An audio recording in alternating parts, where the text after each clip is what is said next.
Today we're taking a look at these CFB matches, which are happening on Wednesday, October 12, 2022, and giving you match breakdowns, betting tips and predictions in general on these games.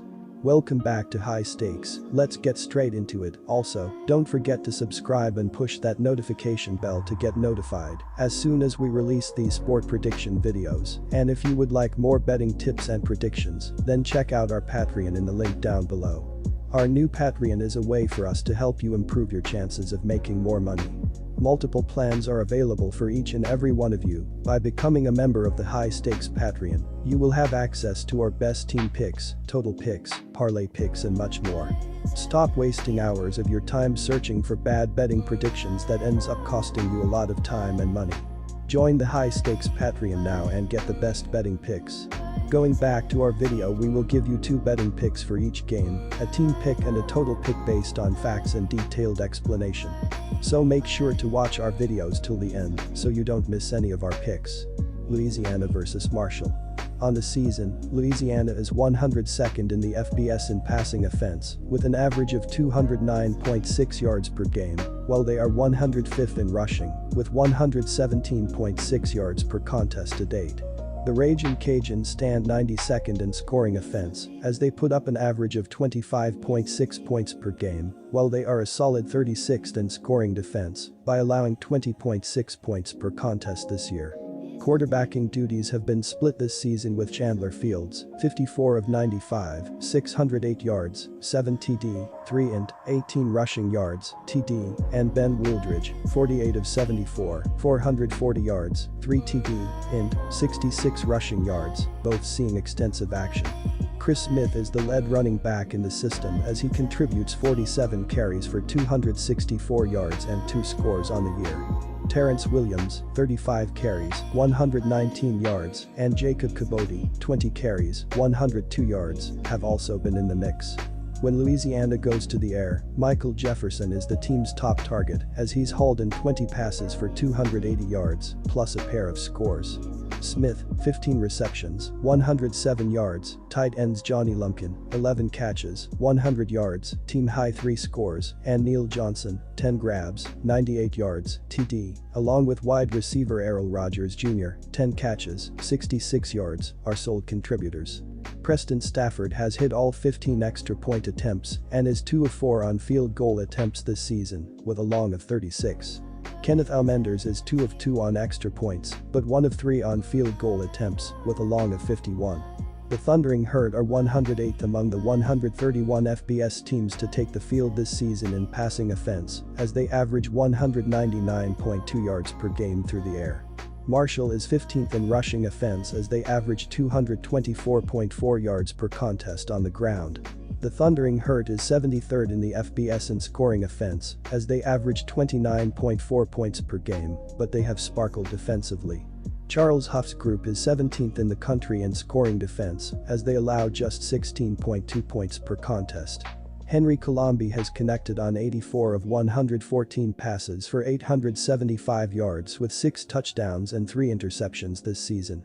Cam Fancher, 16 of 27, 121 yards, TD, 122 rushing yards, and Peter Zamora, 0 of 1, 0 yards, have seen limited action this season. Kalen Laburn leads the team on the ground with 132 carries for 731 yards and 8 scores. In the passing game, Corey Gamage, 19 catches, 196 yards, 3 TD, is the team's leading receiver. Devin Miller, 12 grabs, 87 yards, TD, Tyler Keaton, 16 receptions, 161 yards, and Caleb McMillan, 9 catches, 171 yards, TD, are good secondary options.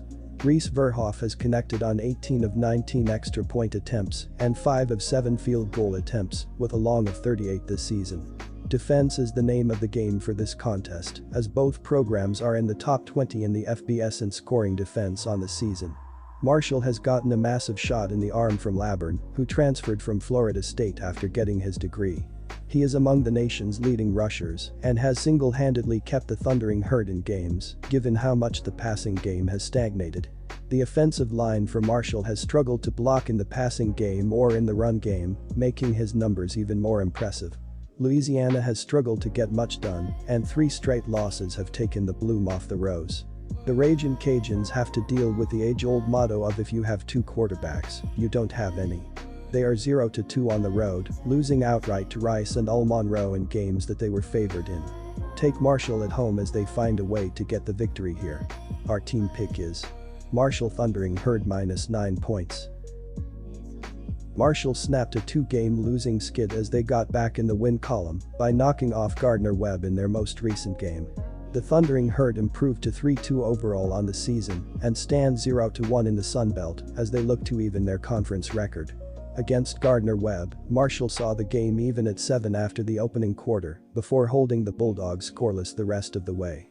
The Thundering Herd owned a 421-143 advantage in total offense, picked up 21 first downs while allowing 7, and owned a 38-26-21-34 edge in time of possession. Marshall forced 4 turnovers while committing only 1, though their lone giveaway was a pick 6 that tied the game late in the opening quarter. Louisiana battled back against South Alabama, only to fall on a Diego Guajardo field goal at the buzzer to send them to defeat. The Ragin Cajuns dropped to 2-3 on the season overall and stand 0-2 in the Sun Belt with a loss, leaving them at the bottom of the conference's West Division. Against South Alabama, Louisiana led 7-0 after the opening quarter, stood tight at 7 at the half, and trailed 10-7 after 3 quarters.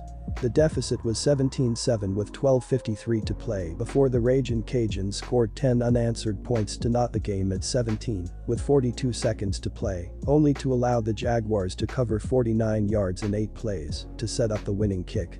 Louisiana was outgained 361-274 in total offense, gave up 20 first downs while recording 17, and lost the time of possession by a 30-18-29-42 margin. For good measure, the Ragin Cajuns turned the ball over 3 times while recording only 2 takeaways in the loss. Marshall's offense is run first pass second as the Thundering Herd have the 15th best running game in the nation, averaging 224.4 yards per game, behind the efforts of Kalen Laburn, who is averaging 5.5 yards per carry and has 731 yards rushing, with 8 touchdowns. Ethan Payne, 126 yards, and Cam Fancher, 122, each have rushed for over 100 yards and have a combined 2 touchdowns. Marshall's passing game is 108th in the nation, as the Thundering Herd are averaging only 199.2 yards per game through the air. Henry Colombi has passed for 875 yards with 6 touchdowns, and the Marshall quarterback has been intercepted 3 times. The defense for the Louisiana Ragin Cajuns have been the reason for the hopeful play, as this side of the ball has been carrying the program, as they are 36th in the nation, with 20.4 points allowed per game. The Ragin Cajuns are forcing mistakes as they are 3rd in NCAAF, with 10 total takeaways from their defense, as 10 different players have each recorded 1 interception thus far. Marshall is allowing an average of only 5.0 points per game at home, while Louisiana is scoring an average of only 19.0 points per game on the road. In 2 home games this season, one of which was against FCS member Gardner-Webb, the Thunder Herd have allowed an average of only 114.0 total yards of offense. The under has hit in 6 of the previous 7 Thundering Herd games, as well as in each of the last 7 Ragin Cajuns games, following a straight-up loss, so go with under 49.5 points as the play for this game.